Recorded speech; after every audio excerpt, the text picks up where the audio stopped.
आज मणिपुर पर चर्चा हो जाए, लेकिन सर्वप्रथम कुछ ही महीने पहले प्रधानमंत्री मोदी ने मणिपुर के संदर्भ में क्या कहा था वो सुन लेना जरूरी है। साथियों, एक समय था जब मणिपुर को पहले की सरकारों ने अपने हाल पर छोड़ दिया था। जो दिल्ली में थे वो सोचते थे कि कौन इतनी तकलीफ उठाए, कौन इतनी दूर जाए। जब अपनों से ऐसी बेरुखी रहेगी तो दूरियां बढ़ेगी ही। तो सुना आपने, लेकिन 40 दिन से ऊपर हो गए, मणिपुर लगातार जल रहा है। मणिपुर इस देश का हिस्सा है, इस देश का एक राज्य है।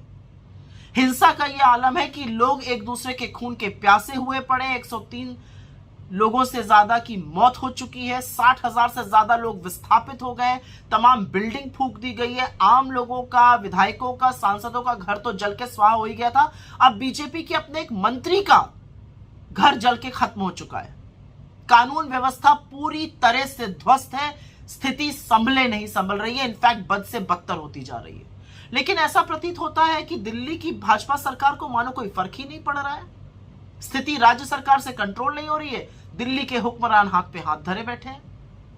ऐसा नहीं अमित शाह गए थे वहां पर, लेकिन वो पर्यटन करने गए थे या समस्या का समाधान खोजने गए थे, मुझे नहीं पता, मैं नहीं समझ पा रही हूं। क्योंकि उनके आने के बाद से तो हिंसा और भड़क गई है, कर्फ्यू लगा हुआ है और लगातार हिंसा हो रही है, लगातार लोग मारे जा रहे हैं। तो स्थिति इतनी कंट्रोल से बाहर कैसे हो गई है?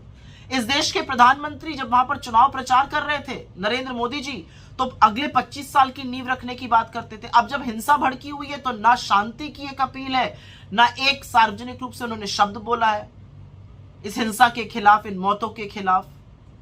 और अब तो वो भयावह सच सामने आ रहे हैं जहां पता चल रहा है कि चुनाव जीतने के लिए हेमंतो बिस्व शर्मा, राम माधव और भारतीय जनता पार्टी ने मिलकर उग्रवादी संगठनों का सहारा लिया था।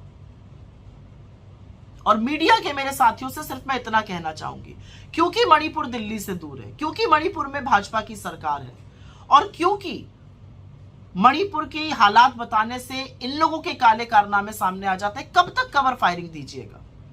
मणिपुर इस देश का हिस्सा है, और जो अखंड भारत का दंभ भरते हैं, पहले इस देश के एक हिस्से को तो बचा लीजिए। जो जुमला फेंकते हैं रूस और यूक्रेन का युद्ध रुकवाने का, पहले यह गृह युद्ध तो रुकवा लीजिए। असलियत यह है कि मणिपुर जल रहा है। प्रधानमंत्री जी, अगर आपको अपनी यूएस की पैकिंग से फुर्सत मिल जाए तो संज्ञान लीजिए और स्थिति में सुधार बहाल करने के लिए प्रयास करिए, क्योंकि ऐसा लगता है कि मणिपुर को तो आपने उनके हालात पर छोड़ दिया।